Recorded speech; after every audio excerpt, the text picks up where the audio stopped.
Good evening to everyone. और मेरे घराने की तरफ से भी और कलीसिया पाकिस्तान और बिलखुसूस कराची की कलीसिया की तरफ से भी आपको बहुत बहुत सलाम। मैं खुदाई सलूस व बरतर का शुक्रगुजार हूँ जिसने मुझे आज की शाम इस मुल्क में खिदमत का मौका दिया। अपने अजीज़ भाई पास्टर बॉयज़ के लिए, सारी इंतज़ामिया के लिए मैं खुदा बाप का शुक्रगुजार आता हूँ कि जिन्होंने मुझे ये मौका दिया कि आज के कलाम मैं आपके साथ शेयर कर सकूँ। नई जगह पे आते हैं, थोड़ा माहौल नया होता है, नए लोग होते हैं। आज मेरा पहला ही मरतबा ये इत्तेफाक हुआ है कि मैंने किसी इंडियन भाई के साथ मिलकर हिंदी अल्फाज में इबादत के लफ्ज़ों को सुना, तो मुझे बड़ा अच्छा लग रहा था। और भाई आपकी बहुत खूबसूरत लीडिंग, गॉड ब्लेस यू, आपने बहुत अच्छे तरीके से इबादत को अब तक लीड किया। खुदा बाप का शुक्र करते हैं।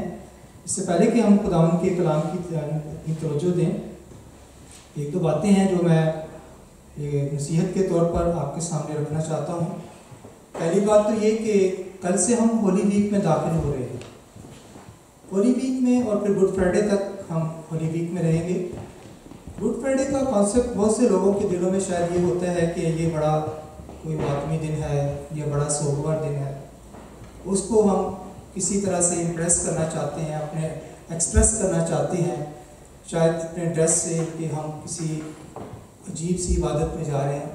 लेकिन मैं सिर्फ इतना कहना चाहता हूँ कि गुड फ्राइडे वाले दिन कोशिश करें कि ब्लैक ड्रेस ना पहने। इससे ये जाहिर होता है कि शायद हम किसी मातमी इबादत में जा रहे हैं। हम मातमी इबादत में नहीं जाते बल्कि हम शुक्रगुजारी की इबादत में जाते हैं।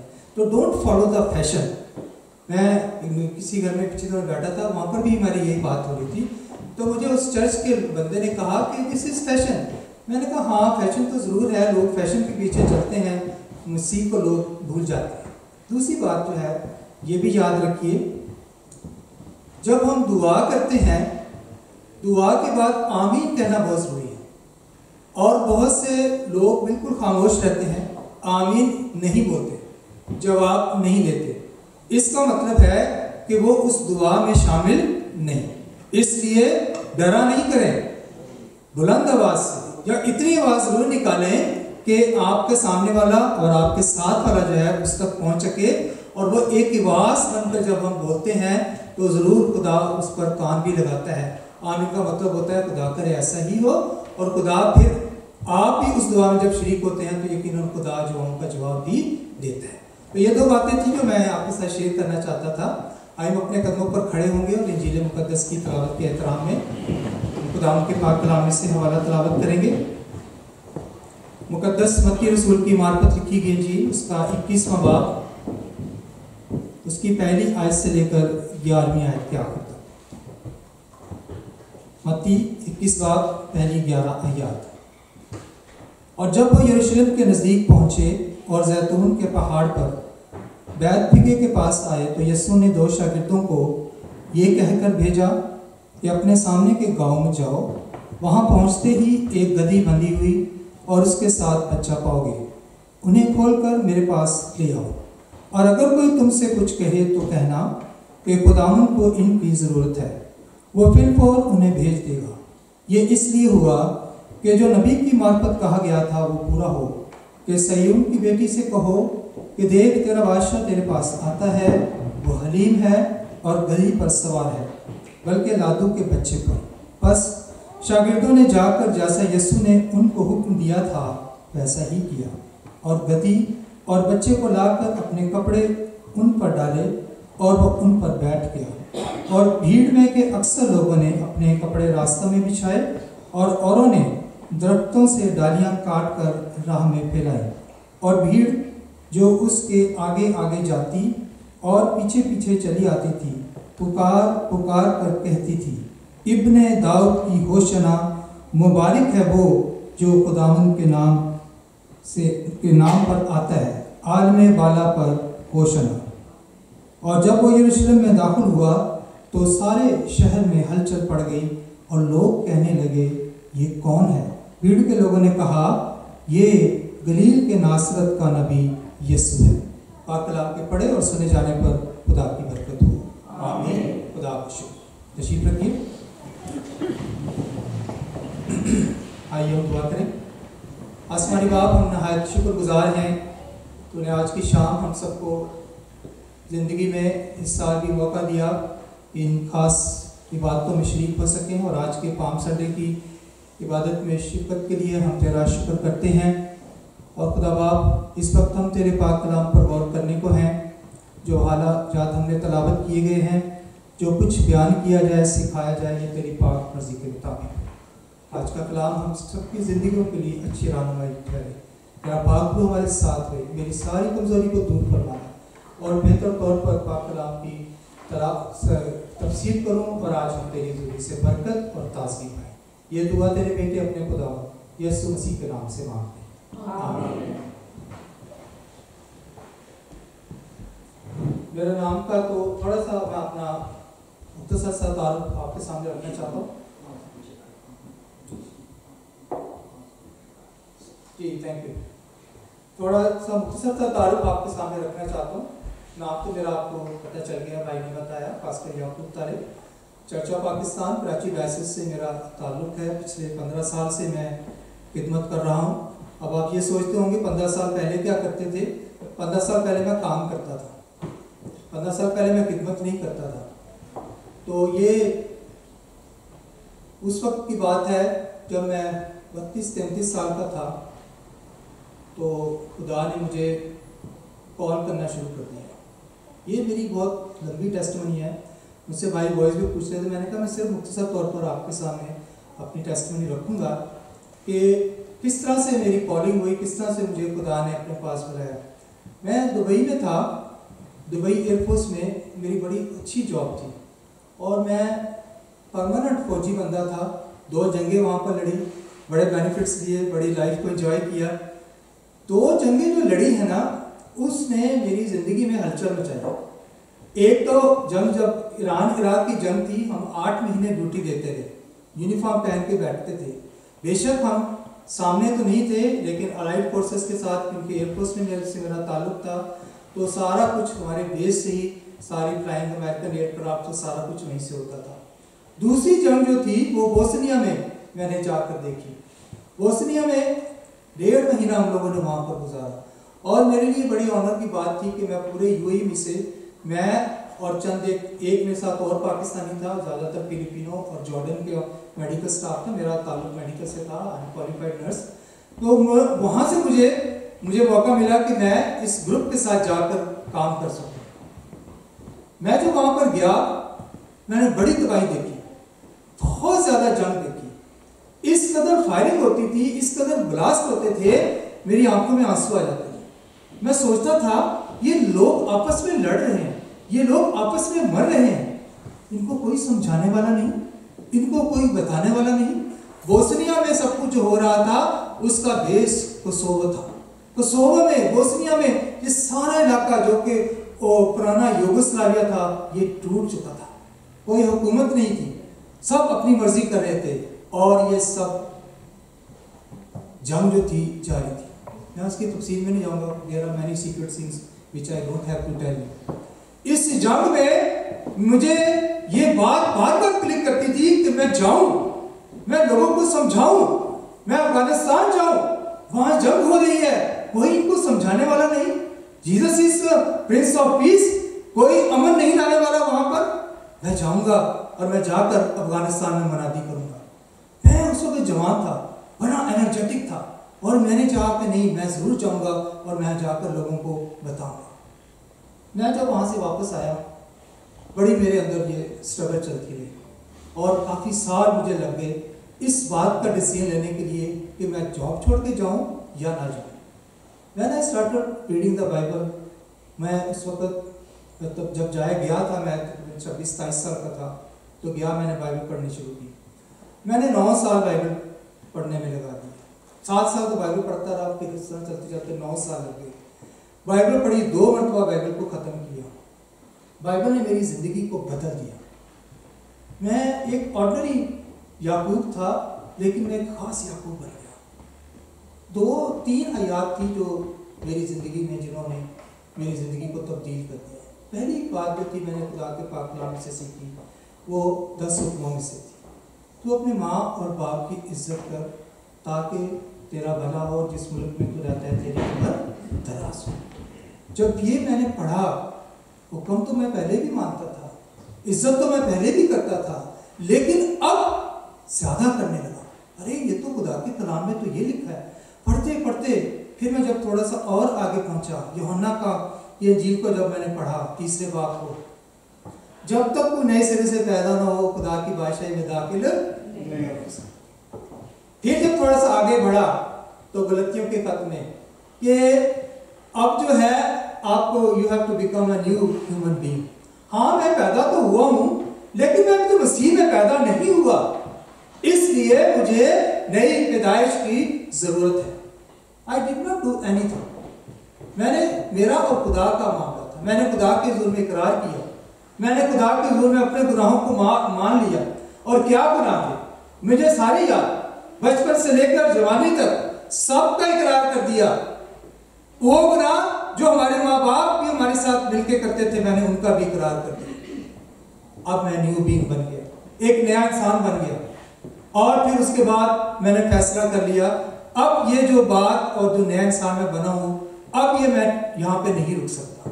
अब मेरे अंदर ये आग लग गई है, अब मैं रुक नहीं सकता। अब मैं ये खुशखबरी और ये बात सब लोगों के साथ शेयर करूंगा। मेरी बहुत खूबसूरत जॉब, परमानेंट जॉब मैंने छोड़ दी, डिफेंस की जॉब थी, मैं छोड़कर वापस आ गया। आकर मैंने कराची में जॉब शुरू किया। इतनी जल्दी तो किसी सिस्टम में नहीं आ सकता इंसान, कुछ कर नहीं सकता। मैं जब पाकिस्तान में वापस आया, मेरे लिए बड़ा मुश्किल हो गया, मैं क्या करूं। मैंने थोड़ा सा जॉब किया, लेकिन जो मेरे अंदर खुदा ने बात डाली हुई थी वो मुझे बेचैन कर रही थी कि आपको मैं किस लिए बुला रहा हूँ, क्या कह रहा हूँ, आप जॉब के लिए चले गए। मैंने एक हॉस्पिटल से जॉब छोड़ी, मैंने आगा खान में चला गया, मैंने आगा खान में जॉब की, मेरे अंदर बेचैनी। मैंने कहा अच्छा चले, मैं खिदमत करता हूँ, लेकिन मैं प्रॉपर ट्रेनिंग के साथ करूँगा। फिर मैंने वहाँ से ट्रेनिंग में एडमिशन लिया। 1 साल मैंने ट्रेनिंग और जॉब दोनों की। थोड़ा काम लाइट होता है, सेकेंड ईयर में जब आप जाते हैं थोड़ा काम बढ़ जाता है, कुछ असाइनमेंट तैयार करने पड़ते हैं, फिर आपको प्रीचिंग के लिए तैयारी करनी पड़ती है। मैंने कहा तो बड़ा मुश्किल काम हो गया, तो I have to leave my job. मैंने फैसला किया मैंने जॉब छोड़ना है। मैंने अपनी फैमिली को बिठाया, अपनी मिसेस को बिठाया, बच्चों को बिठाया। मेरे बच्चे उस वक्त स्कूल गोइंग थे। मैंने उनसे सिर्फ एक ही सवाल किया, मैं खुदा की खिदमत के लिए जाना चाहता हूँ, आर यू विद मी और नो। मुझे ये डायलॉग उस वक्त का याद है जब हम जंग में थे, तो CNN हम देखा करते थे अपने ड्यूटी आवर्स में। CNN में जॉर्ज बुश साहब ने कहा था आर यू विद मी और नो। मुझे भी वो बात याद आ गई, आर यू विद मी और नो। हो सकता है हमें सूखी रोटी खानी पड़े, हो सकता है हमें कई दफ़ा रोटी ना भी मिले, लेकिन आप मेरे साथ हैं या नहीं। खामोशी तारी होगी सब पर, कोई नहीं बोला। मेरी मिसेस बोली हम आपके साथ हैं। हालेलुया।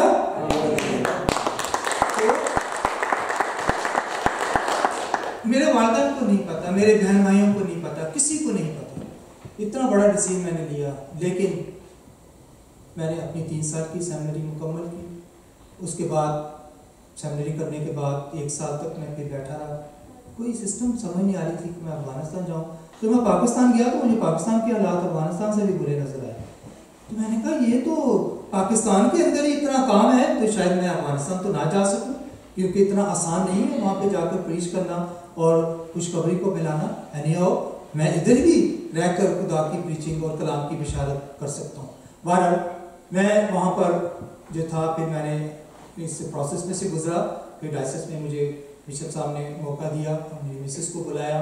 उन्होंने हमें कहा बड़ा मुश्किल काम है, तो पादी साहब की कोई तनख्वाह तो इतनी होती नहीं है। उन्होंने कहा कोई बात नहीं, हम लोग गुजारा कर लेंगे। मैं करता रहा था, और उस दिन से आज तक मुझे किसी चीज़ की कमी नहीं हुई। मैंने बड़ी मेहनत की, बड़ा कुछ किया, टैक्सी चलाई, गाड़ियाँ चलाता रहा, मेहनत करता रहा, किसी से पैसे नहीं मांगे, किसी। हाँ, मेरी मासी ने मुझे कहा, जो उनको पता चला, नादिया जो मेरी कज़न है और ये मेरी मासी की बेटी है, उनको जो पता चला, उन्होंने कहा याकूब फिक्र नहीं कर, मैं तेरी फीस दूंगी, तो अपनी सैलरी मुकम्मल कर। हाँ, उन्होंने मेरी फीस दी। प्रिंसिपल साहब मेरे पे बड़े मेहरबान हो गए, उन्होंने कहा आप सैलरी करें, आप अपनी फीस की फिक्र ना करें। और मैंने अपनी सेमिनरी कंप्लीट की और खुदा ने मुझे कलीसिया में काम करने का मौका दिया। और आज मैं ये कह सकता हूँ मैंने उम्र का आधा हिस्सा जो है वो तो काम में गुजारा, अब उम्र की आधा हिस्सा जो है वो मैं खुदा की खिदमत में सर्व कर चुका हूँ, या मैं बोनस पे चल रहा हूँ। तो ये मैं खुदा को शुक्र करता हूँ कि खुदा ने मुझे ये तौफीक दी। तो जब मैं इस बात को अपने भाइयों के साथ भी गुज़श्ता दिन ये घर में शेयर कर रहा था कि नई पैदाइश हासिल करना कितना ज़रूरी है, और मैंने उनको कहा था मैं आपको संडे को बताऊंगा खुदा आज भी लोगों को पैदा कर रहे हैं और किस तरीके से वो पैदा करता है। 5 तरीके हैं जिनमें खुदा जो है, हम अपने फिर टॉपिक की तरफ आते हैं, सिर्फ 2-3 मिनट और लेता हूँ आपकी। 5 तरीकों से जो है वो खुदा आज भी लोगों को पैदा कर रहा है। पहला तरीका जो खुदा ने इस्तेमाल किया, सबसे पहले उसने किसको बनाया था? आदम को बनाया था। आदम लफ्ज जो है वो अदमा से निकला है, जिसका मतलब है मट्टी से बना हुआ। Adam is the representative of human being, वो इंसान का एक जिसको कहते हैं रिप्रेजेंट है कि आदमा मट्टी से बना हुआ। और फिर उसके बाद ये खुदा का पहला तरीका कि खुदा ने इंसान को मट्टी से बनाया और फिर उसके नथनों में जिंदगी का दम डाला। दम और फूंकने में भी फर्क है। सारी बातें मैं आपके साथ नहीं कर सकता हूँ, लेकिन हम सिर्फ अपने टॉपिक पर रहेंगे। दूसरा तरीका जो खुदा ने इख्तियार किया वो क्या था? अब खुदा ने एक दूसरा तरीका जो है वो बनाया, आदम की पसली में से हवा को बनाया। अब मट्टी नहीं ली है, दूसरे तरीके में खुदा ने मट्टी नहीं ली, अब हवा को वो आदम में से एक पसली लेकर बनाया। अब ये दूसरा तरीका, इसमें मट्टी इस्तेमाल नहीं होती। तीसरा तरीका क्या? तीसरे तरीके में खुदा जो है वो आदम और हवा के मिलाप से इंसान को पैदा करता है। ये तीसरा तरीका आज हम देखते हैं, बच्चे पैदा हो रहे हैं, ये खुदा ना का इंतजाम है, ये खुदा का हुक्म है। मियाँ बीवी के मिलाप से बच्चे जो है वो पैदा हो रहे हैं। ये तीसरा तरीका है जिसमें आज सारी दुनिया में जो है बच्चों की पैदाइश हो रही है। चौथा तरीका क्या आप सोचते हैं कौन सा हो सकता है? खुदा ने एक और तरीके से भी बेटे को पैदा किया और वो यीशु मसीह है। ना तो उसने आदम को लिया, ना उसने मट्टी को ली, कुछ नहीं किया, बस औरत को इस्तेमाल किया और रूह उसकी कुदरत से खुदा ने अपने बेटे को पैदा किया। पांचवा तरीका, यूहन्ना पहला बाब में आज भी वो इंसानों को पैदा कर रहे हैं जो मसीह यीशु में हैं, जो मसीह को कबूल करते हैं, वो खुदावंद यीशु मसीह में पैदा होते। अब वो खुदा के बेटे और बेटियां बन जाते हैं जो मसीह पर ईमान लाते हैं। हम आज जो कलीसिया में देख रहा था, एक्यूमेनिकल का मतलब है कलीसिया, और कलीसिया लफ्ज है यूनानी ज़बान का लफ्ज है एक्लीसिया, अलग किए हुए लोग। आप लोग अलग किए हुए हैं। आप लोग उन तमाम लोगों से, कल हम एक जगह पे घूम रहे थे, मुख्तलिफ लोग, मुख्तलिफ मज़हब के लोग घूम रहे हैं, वहाँ पर हिंदू हरे कृष्ण हरे राम भी घूम रहे थे। मुझे कहता है आप सॉरी ये इंग्लिश पढ़ सकते हैं? मैं कहाँ पर, तो ये बुक ले लें मुझसे, ये this is love of God. अरे मैंने कहा this is not the love of God. मैंने जो उसको कहना था वहां पर कह दिया, और वो मुझे उसको पता नहीं इसमें क्या क्या बात थी। शायद खुदा ने ये एक बंदे को मैसेज वहां पे मेरे जरिए देना था, वो मैंने उसको दे दिया। उसके ग्रुप वाले आगे निकल गए और वो मुझे किताब देने के बजाय मुझसे पूरी बाइबल सुन के चला गया। जो बाइबल का थीम था, जो यीशु मसीह के आने का मकसद था, वो मैंने उसको चंद सेंटेंसेस में सिखा दिया और बता दिया। मैंने वो बीज उसकी जिंदगी में बो दिया। आज भी खुदा पैदा कर रहे हैं। वो जो मसीह पर ईमान लाते हैं अब उसके बेटे और बेटियां कहलाते हैं। आज के खास दिन के हवाले से हम खुदा का शुक्र करते हैं कि आज हम पाम संडे की इबादत में शामिल हैं। आलमगीर कलीसिया के साथ मिलकर हम इस खास दिन को मना रहे हैं, और जो हवालाजात आपके सामने तलावत किए गए, जो बाइबल मुकद्दस में से पढ़े गए, इंजील मुकद्दस में से, यरूशलेम में जो मजमून है हमारा वो है खुदावंद यीशु मसीह का यरूशलेम में शाहाना दाखिला। ये शाहाना दाखिला है जो खुदावंद यीशु मसीह का है। आज की शाम हम इस तारीखी वाक़या पर चंद लम्हों के लिए गौर करेंगे। आज का दिन हम मसीहों के लिए बड़ा अहम और ख़ास दिन है। आज से 2023 साल पहले खुदावंद यीशु मसीह यरूशलेम शहर में दाखिल हो रहे हैं। अब वो किसी को मना नहीं कर रहे हैं। सलीब का सफर शुरू हो चुका है। तमाम शागिर्दों को इजाजत है वो एलानिया तौर पर बताएं लोगों को कि शहर में खुदावंद यीशु मसीह दाखिल हो रहा है। इससे पहले जब हम इंजील मुकद्दस का मुताला करते हैं तो कई मरतबा खुदावंद यीशु मसीह शागिर्दों को मना करते थे, किसी से कुछ ना कहना। क्यों? क्योंकि अभी वक्त पूरा नहीं हुआ। अब ऐलान है, अब ये सारे काम जो थे वो मुकम्मल हो गए। वो जो काम करने के थे, मौजज़ात किए, शिफा दी, अब सब कुछ कर दिया। अब खुदावंद यीशु मसीह शाहाना तौर पर यरूशलेम शहर में दाखिल हो रहे हैं। शाहाना तौर पर खुदावंद यीशु मसीह जब दाखिल होते हैं, लेकिन इससे पहले भी जो जुलूस से वो दाखिल हुआ करते थे, लोग आते थे जुलूस की शक्ल में। लेकिन इस मर्तबा जो है उनका बादशाह खुदावंद यीशु मसीह है। ये वो लोग हैं जो मसीह पर ईमान ले आए। ये वो लोग हैं जिन्होंने मसीह को अपना निजात दहिंदा कबूल कर लिया है। जैसे ही ये जुलूस यरूशलेम के करीब पहुंचा है, खुदावंद यीशु मसीह ने क्या किया? 2 शागिर्दों को भेजा कि जाओ सामने के गांव में जाओ, वहां पहुंचते ही गदी बंदी होगी और उसके साथ बच्चा बंधा होगा, उसे खोलकर मेरे पास ले आओ, और अगर कोई तुमसे कुछ कहे तो कहना खुदावंद को इसकी जरूरत है, वो फिर और उन्हें भेज देगा।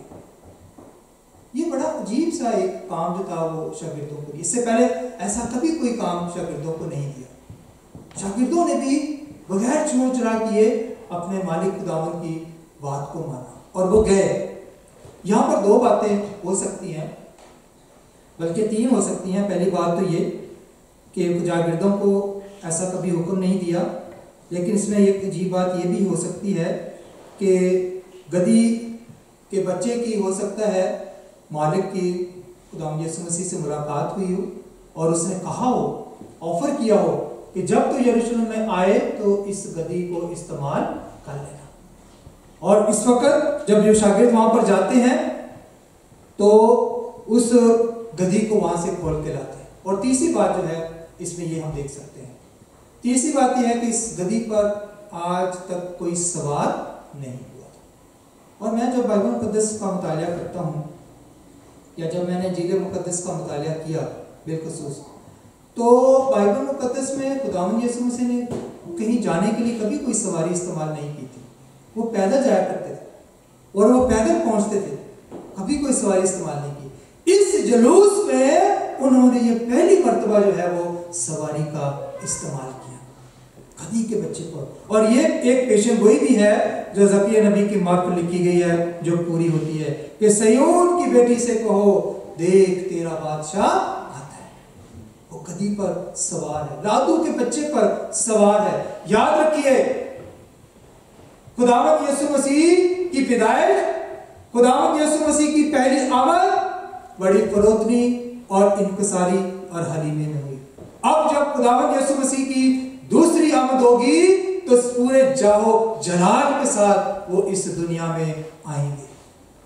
अब वो इंसाफ के लिए आएंगे। चरनी में जो खुदावंद यीशु मसीह की आमद होती है वो हलीमे की अक्कासी है, मगर दूसरी आमद जाहो जलाल के साथ होगी। वो फरिश्तों के साथ अपनी बड़ी कुदरत के साथ आएगा।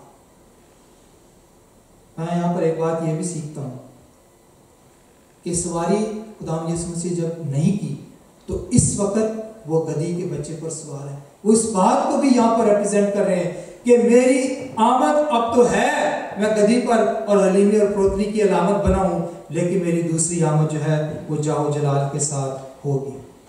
जब वो जुलूस अंदर दाखिल हो रहा है, शागिर्द खुदावंद यीशु मसीह के साथ साथ पीछे पीछे हैं, तो क्या देखते हैं?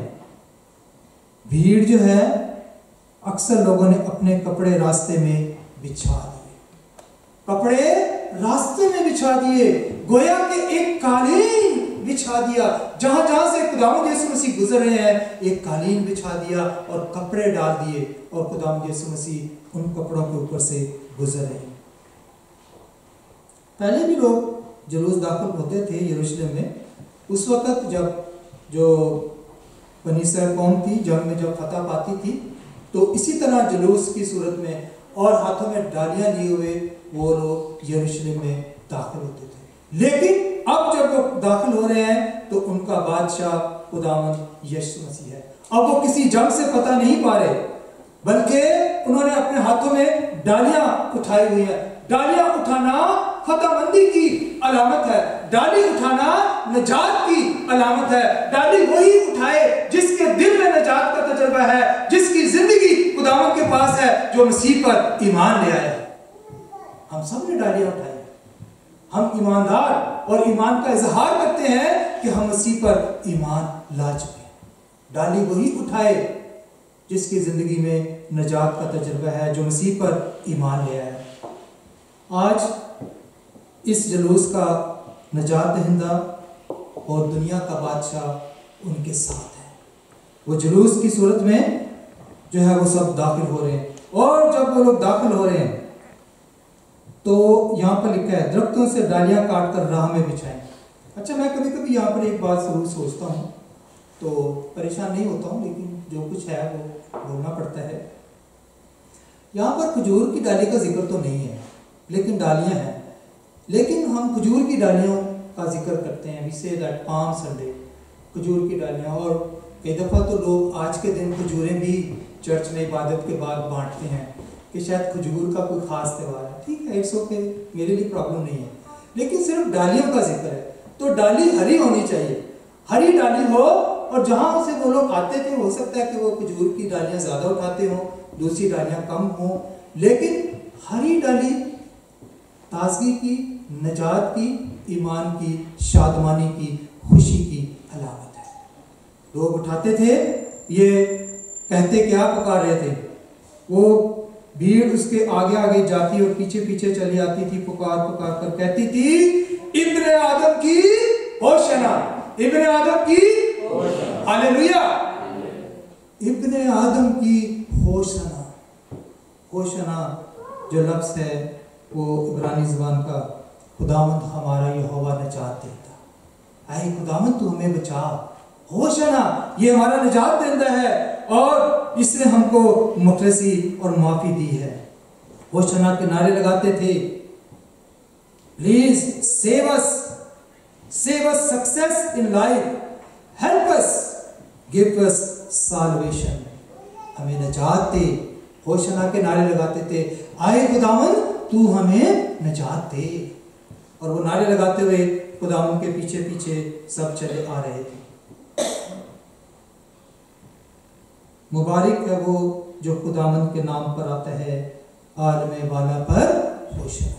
आप मुबारक है मेरे अज़ीज़ों। मैं कोई ख़ास पैगाम ऊपर से नहीं लेकर आया, ये वही पैगाम है जो बाइबल मुक़द्दस में है। हम सिर्फ आपको ये याद दहानी करवाते हैं कि आप लोग मुबारक हैं, you are the blessed people, कि आप इस खास इबादत में शरीक हैं और होशाना के नारे लगा रहे हैं। हमारे भाई ने बहुत अच्छे नारे लगाए। आज का दिन नारे लगाने का दिन है, आज का दिन खुशी और शादमानी का दिन है। आप लोग सब मुबारक हैं, यू आर ब्लेस्ड।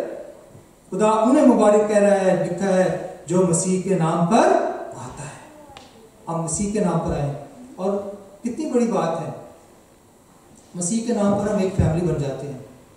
हम किसी मुल्क से ताल्लुक़ रखते हो, किसी कास्ट से ताल्लुक़ रखते हो, किसी फैमिली से हमारा बैकग्राउंड हो, लेकिन जब हम मसीह का नाम लेते हैं तो हम सिक्योर होकर बैठकर दुआ भी कर सकते हैं और हम एक फैमिली बन जाते हैं। और मैं जब भाई के घर में गया, दूसरे भाई के घर में गया, भाई ओलिवर के घर में, तो हम एक फैमिली की तरह बैठे हुए थे, नहीं जानते एक दूसरे को, लेकिन Jesus is in centre of our life. हम यीशु के नाम में, हम मुबारक हैं जो यीशु के नाम से बुलाए गए और यीशु के नाम में जमा होते हैं, घरों में जमा होते हैं, इबादत के लिए जमा होते हैं, किसी भी बैकग्राउंड से आए, और खुदा हमें कबूल करते हैं।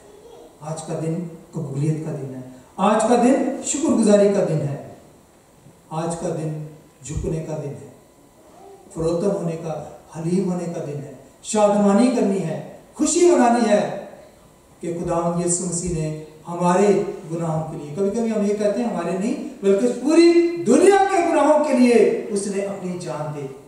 वो दुनिया का नजात देता है, हमारा ही नहीं है। जो कि उस पर ईमान लाता है हलाक ना हो बल्कि हमेशा की जिंदगी पाए। वो सारी दुनिया का निजात देता है। इसलिए हम जो डालियाँ उठाकर आज शादमानी का इजहार करें, आज मसीह खुदावंद को अपने दिल में, अपनी ज़िंदगी में लेकर जाएं, उसके साथ ज़िंदगी बसर करें, हकीकी और सच्ची तौबा करते हुए। और मैं समझता हूँ हर मसीह की ज़िंदगी में गवाही होनी चाहिए, और अगर गवाही नहीं है तो अपनी ज़िंदगी पर गौर करें। देयर इज समथिंग, कुछ है, कोई कमी है, उसको दुरुस्त करने की ज़रूरत है। आज हम खुशी मनाते हैं और खुदा का शुक्र करते हैं कि खुदा ने हमें अपने बेटे के वसीले से अपने बेटे और बेटियां बनाया और हमारे दिल में शादमानी और खुशी अता की है। आइए हम दुआ करें। आसमान और ज़मीन के खालिक और मालिक, हम तेरा शुक्र करते हैं कि तूने आज की शाम इस खास मौका पर हमें ये याद दहानी करवाई, और ताकि हम डालियाँ उठाकर इस खुशी का, शादमानी का और निजात का इजहार कर सकें। एक एक ज़िंदगी के लिए बरकत की दुआ करते हैं, और ये खुशी और शादमानी हमारे दिलों और ज़हनों पर खुदावंद हमेशा रहे, और हम तेरी शुक्रगुजारी करते हैं। आज का ये कलाम हम सब की ज़िंदगियों के लिए बरकत, खुशी और तरक्की का बायस हो। वो आप तेरे बेटे खुदावंद यीशु मसीह के नाम से दुआ मांगते हैं, आमीन।